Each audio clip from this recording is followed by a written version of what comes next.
ৰ আজি এওঁক আজি ভিডিঅ' কৰিম ৰ কিবা কৰি আছে অৰা কি কৰি আছা অঁ গৈ আছোঁ ৰ'বা অঁ নাই হোৱা নাই গৈ আছোঁ ৰ'বা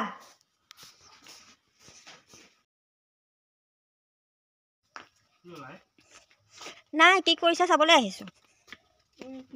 গুৱাহাটীলৈ যোৱা মানুহটো বোলো কি কৰি আছে গুৱাহাটীলৈ অঁ গুৱাহাটীলৈ যাম বুলি কোৱা নাছিলা গুৱাহাটীলৈ কিয় নাযাম অঁ সেয়া ভাত হ'ল তোমাৰ ভাত আধা আধি হৈছে ভাজি বনাবলৈ আছে ছোৱালী শুলে শুলে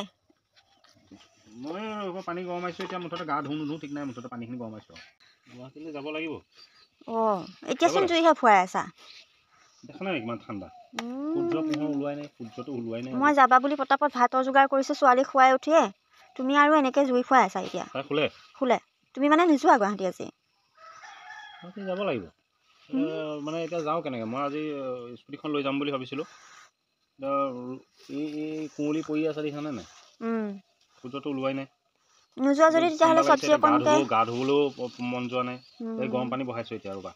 ভিতৰত মই চব্জি বনাবলৈ লৈছোঁ পতাপত বন্ধাকবি কুটিছোঁ চব্জি কাটিছোঁ দালি বহাইছোঁ ইয়াতে নহ'লে ভাজিকণ বহাই দিয়া লৈ আহোঁ লৈ আহা কেৰাহী চেৰাহী লৈ ভালেহে গেছ বাচিব মোৰ অঁ ইয়াতে বনাওঁ জুইডাল ধৰিয়ে আছোঁ মই গৰম পানী বনাই আছোঁ ৰ'বা মই লৈ আহি আছোঁ যোৱা লৈ আহা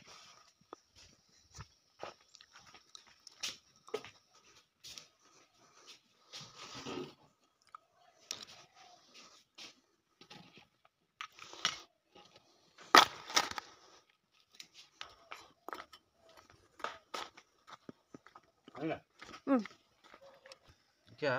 এইটো নমাই দিওঁ ন ভাজিকণ ইয়াতে বহাই দিওঁ ভালে জুইত খায়ো ভাল লাগে আৰু গেছটো বাচে ন এতিয়া মই আছোঁ এতিয়া জুই ধৰি লৈ এতিয়া পানী দেখিছোঁ নাই পানী উতলাই দিলোঁ এতিয়া মই গা ধুম এতিয়া পানী এই দিয়াচোন কাৰেণ্টৰ বিলো অকণমান কমিলে হয় নাই যোৱাটো যাবই লাগিব বাৰু আজিতো ৰ'দ নোলায় আৰু যি হয় আৰু আজি ৰ'দ অহা সময় নাই আৰু যি হয় আৰু অলপ জুইও ফুৱাওঁ গৰম পানীকণো কৰোঁ এনেকৈ হেৰি কৰি আছোঁ আজি ব্লগ বনাবাই মানে তুমি আজি ব্লগ বনাবা সেই নিদিবা দেই আজি কাহিনী এটাকে শুনোৱা দিয়া বহুদিন মোক কাহিনী সাধু শুনোৱাই নাই হয় নেকি কাহিনী শুনিলে আধাতে উঠি দৌ মাৰিলে নহ'ব কিন্তু নাই এয়া ছোৱালী আছেই নহয় লগতে তাই যদি আমনি নকৰে থাকিমেই আৰু ভাত বনালোৱেই তুমি চব্জি বহালাই আকৌ মই কৈ থাকিম উঠিবলৈ নহ'ব মই ভিতৰত খুৱাই লওঁ খোৱা আহিছে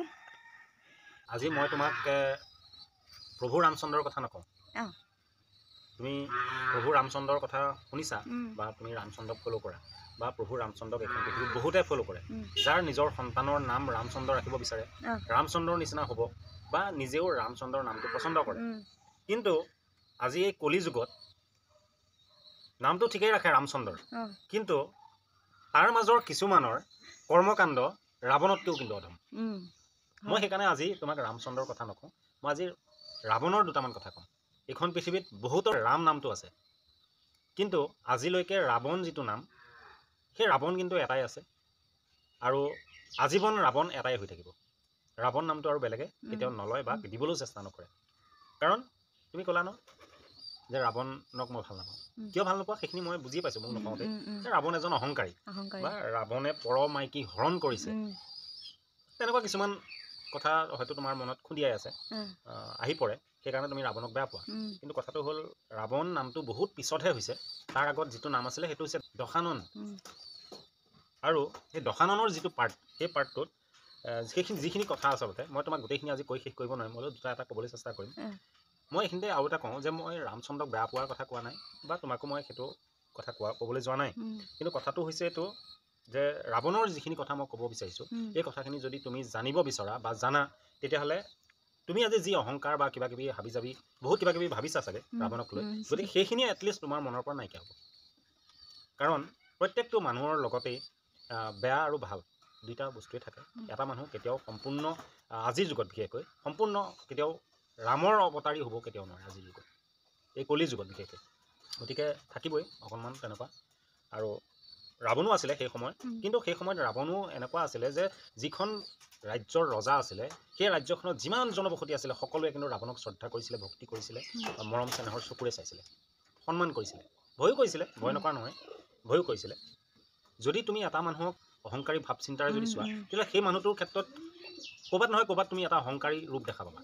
আৰু তোমাৰ মনত সেই মানুহটো অহংকাৰী হৈ পৰিব বা তুমি যদি এটা ধাৰ্মিকতাৰ মাজেৰে যদি চোৱা ভাল দৃষ্টিৰে যদি চোৱা তেতিয়াহ'লে সেই মানুহটোৰ গাত তুমি সেই ভাল গুণখিনি দেখা পাবা আৰু সেই মানুহজন তোমাৰ কাৰণে ভাল হৈ পৰিব ৰামায়ণখন যেতিয়া তুমি এপিছ'ড হিচাপে চাইছিলা তেতিয়া হয়তো সেই ৰূপটো তুমি দেখা পোৱা নাই বা ৰাৱণৰ সেই ভিতৰ চোৱা তুমি দেখা পোৱা নাই সেইকাৰণে হয়তো তুমি সেইখিনি কথা নাজানা আৰু চিধাই তুমি ৰাৱণক অহংকাৰী ৰূপত তুমি দেখা পাই আছা মই সেইখিনি চাইছোঁ কাৰণে হয়তো মই দেখা পাইছোঁ আজি মই তোমাক ক'ব পাৰিছোঁ এইটো কথা আমি প্ৰভু শ্ৰী ৰামচন্দ্ৰক আমি শ্ৰদ্ধা কৰোঁ ভক্তি কৰোঁ পূজা কৰোঁ বিষ্ণু অৱতাৰী পুৰুষ যিহেতুকে গতিকে ৰাৱণ কিমান জ্ঞানী সেই কথা প্ৰভু ৰামচন্দ্ৰই জানিছিলে সেইকাৰণে নিজৰ ভায়েকক অন্তিম পৰ্যায়ত কিছুমান এনেকুৱা কথা মানুহে যোৱাৰ সময়ত কৈ যায় আমাৰ মৃত্যুৰ সময়ত কিছুমান মানুহে কিন্তু কিছুমান সঁচা কথা বা কিছুমান মনৰ এনেকুৱা ভিতৰৰ কোণৰ পৰা কিছুমান কথা কিন্তু কৈ গুচি যায় হয়তো সেই হেৰিটো আজিও থাকি গৈছে আমাৰ মাজত সেই ৰাৱণৰ ওচৰলৈ প্ৰভু ৰামচন্দ্ৰই লক্ষ্মণক কৈছিলে যে তুমি যোৱা তেওঁৰ পৰা তেওঁ মহাজ্ঞানী গতিকে সেই জ্ঞানীজনৰ পৰা যোৱাৰ সময়ত দুটা কথা তুমি শিকি লোৱা সেইটো কাৰণে মই ক'ব পাৰিছোঁ এইখিনি যে তুমি আমি যদি ৰাৱণক সেই দৃষ্টিৰে নাচাওঁ সেই তেনেকুৱা এটা দেখা নাপাওঁ তেতিয়াও কথা নাই কিন্তু স্বয়ং ভগৱানেই ৰাৱণক সেই জ্ঞানৰ অধিকাৰী হয় বুলি স্বীকৃতিপ্ৰাপ্ত মানে স্বীকৃতি দি গৈছে আমাৰ ওচৰত ৰাৱণক যদি তুমি অহংকাৰী ৰূপত চোৱা তেতিয়াহ'লে দেখা পাবা যে ৰাৱণেও শক্তিৰ যি অহংকাৰ সেই অহংকাৰৰ ৰূপ এটা হৈছে ৰাৱণে সৰ্বনাশান্ত কৈলাশখনে উঠাই লৈ গুচি যাব এতিয়া তেতিয়া মহাদেৱে কি কৰিলে নিজৰ বুঢ়া আঙুলিটো দি কৈলাশ পৰ্বতটো তেনেকৈ লাহেকৈ হেঁচা এটা দি পেলাই ধৰি ৰাখিলে তেতিয়া ৰাৱণে বুজি পালে যে এয়া মই কি কাম কৰিবলৈ লৈছিলোঁ ৰাৱণে তেতিয়া হাতত দুখ পাইছিল দুখ পাওঁতেহে অনুভৱ কৰিলে মইতো এইটো ডাঙৰ কাম কৰিছোঁ এইখন চাইছোঁ সেইটো বুজি পাইছানে গতিকে সেই এনেকুৱা দৃষ্টিৰে যদি তুমি চোৱা তেতিয়াহ'লে ৰাৱণৰ তুমি অহংকাৰখিনি নিশ্চয় দেখা পাবা বা ৰাৱণৰ তুমি সেই সীতা মাতাক হৰণ কৰা কথাটোকো লৈ তুমি অহংকাৰৰ ৰূপতে তুমি দেখা পাবা কিন্তু নহয় তাৰ এটা পাৰ্ট কিন্তু বেলেগো আছে তাৰ উদ্দেশ্যটো বেলেগ আছে ৰাৱণ যদি সঁচাই যদি মানে চৰিত্ৰ লেতেৰা বুলি ক'ব লাগিব এতিয়া চৰিত্ৰ লেতেৰা বুলি যদি ভাবা আচলতে চৰিত্ৰ লেতেৰা নহয় ৰাৱণৰ চৰিত্ৰ লেতেৰা নহয় ৰাৱণ বহু জ্ঞানী আছিলে ই অন্তৰ্যামী মানে ৰাৱণে যেতিয়া সীতাক হৰণ কৰিবলৈ আহিছিলে আচলতে সীতা মাতা বনবাসত যেতিয়া আছিলে তেতিয়া সীতা মাতাই নিজৰ যিটো সীতা দেৱী সেয়া অগ্নিৰ গৰ্ভত সুৰক্ষিতভাৱে ৰাখিছিলে অগ্নি দেৱতাৰ হেৰিয়াত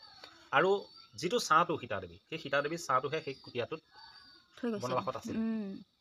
আৰু সেই কথাটো ৰাৱণেও গম পাইছিলে ৰাৱণে সেইখিনি জ্ঞান আছে ৰাৱণৰ যে মই যদি সীতা মাতাক যদি উঠাওঁ সীতা মাতা নিজে ভগৱতী আইৰ স্বৰূপ সীতা মাতাক গাত হাত দিয়াৰ লগে লগে গোটেই পৃথিৱী চাৰখাৰ হৈ গ'ল হ'ল কিন্তু সেয়া সীতা মাতা নাছিলে যে সীতা মাতাক লৈ যোৱাৰ পিছত তাৰ আঁৰত কথাটো এনেকুৱা পাইছিলোঁ মই যে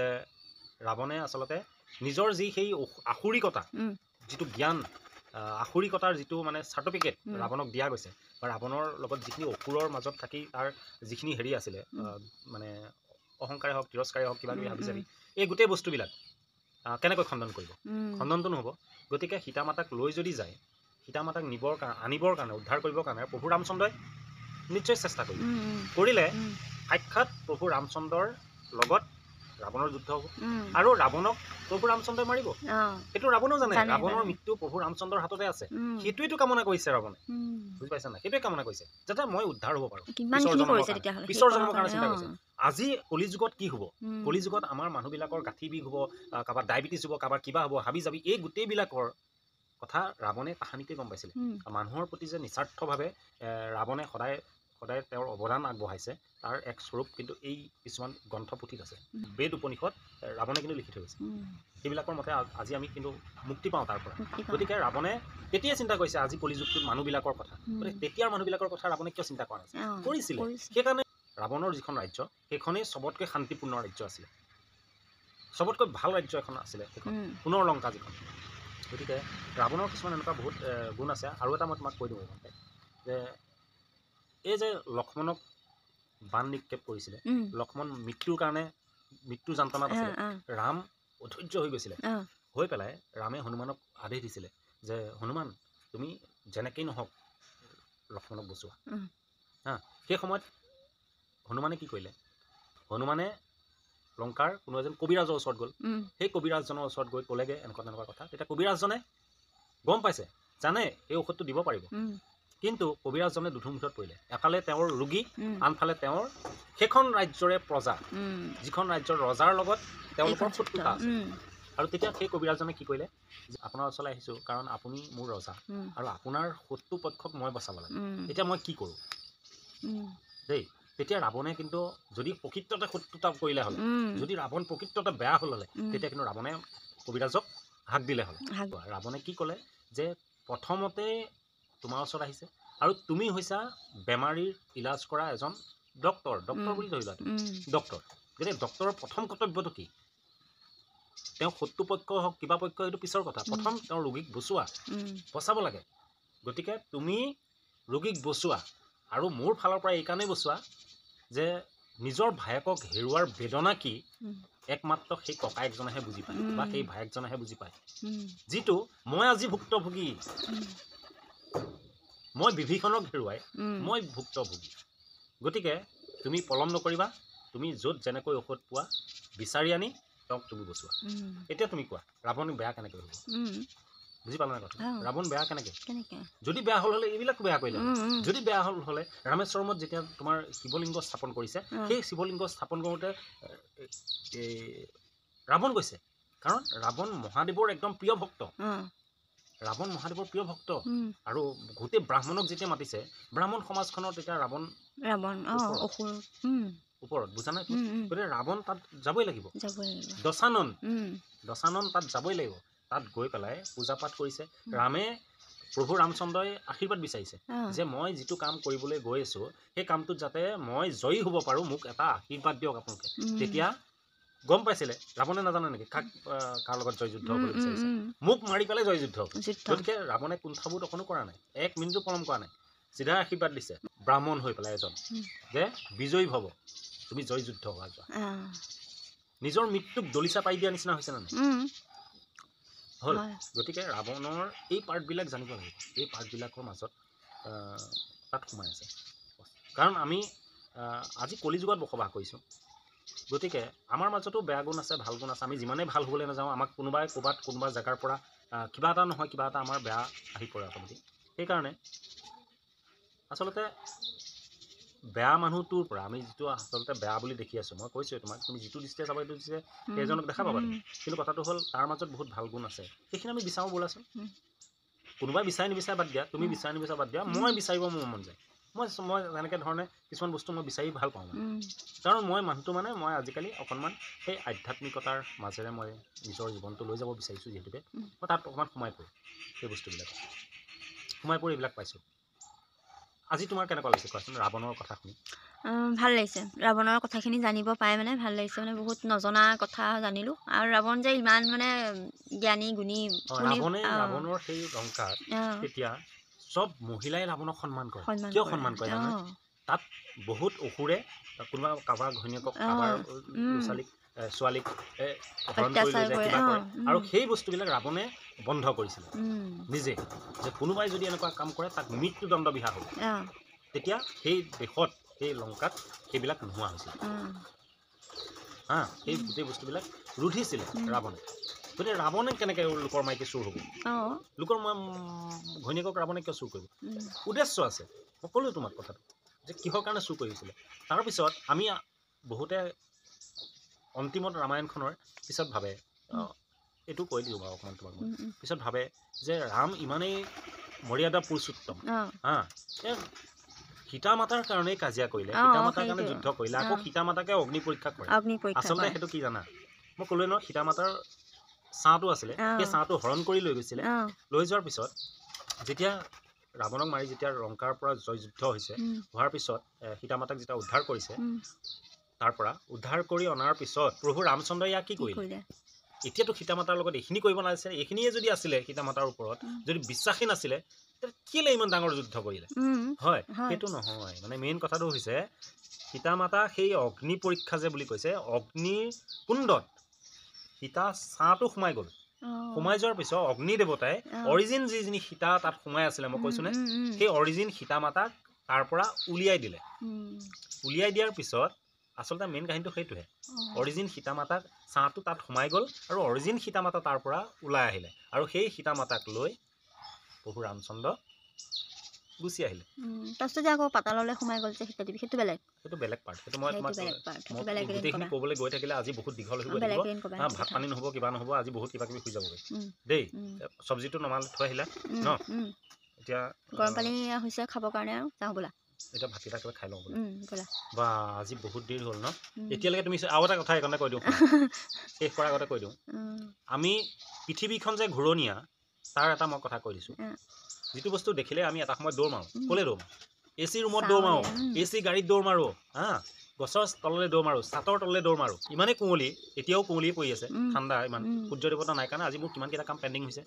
সূৰ্য দেৱতাৰ সূৰ্যৰ পোহৰ আজি মোক কিমান প্ৰয়োজন হৈছে ঠিক তেনেকৈ আমাৰ জীৱনতো এনেকুৱা বহুত কিছুমান বস্তু প্ৰভাৱ পৰে সূৰ্যৰ পোহৰ নহ'লে আমাৰ এই পৃথিৱীখনে নচল হৈ যাব তুমি মই কি গতিকে প্ৰত্যেকটো বস্তুৱে তেনেকুৱা আজি কি এইটো ব্লগটো দি দিবা নেকি তুমি বনাই আছা যে বনাই আছোঁ চাই পেলাই তুমি আৰু ভাল হ'লেও বেয়া হ'লেও দি দিবা নাজানো পিকচাৰ কোৱালিটি মানে ধৰিব কৰিব নাজানো বাৰু তথাপি বনাইছোঁ যেতিয়া দি দিবা দিম দিয়া আপোনালোকৰ মাজৰ যদি কোনোবাই কিবা ভুল দেখে মোক আঙুলিয়াই দিব আৰু যদি কিবা বেয়া পায় নিশ্চয় এটা কমেণ্ট কৰি জনাব আৰু যদি ভাল পায় তেতিয়াহ'লে এটা লাইক নিশ্চয় কৰিব মই এনেকুৱা ধৰণৰ কথাৰে আগুৱাই লৈ যাবৰ কাৰণে মোৰ চেনেলটো মই সাহস পাওঁ সকলো ভালে থাকক কুশলে থাকক মংগলে থাকক আৰু সদায় আধ্যাত্মিকতাৰ মাজেৰে নিজকে লৈ যাবলৈ চেষ্টা কৰক সদায় হাঁহি থাকিব পাৰিব এইখিনিকে কৈ আজিৰ ভিডিঅ'টোৰ পৰা বিদায় লৈছোঁ জয় আই অসম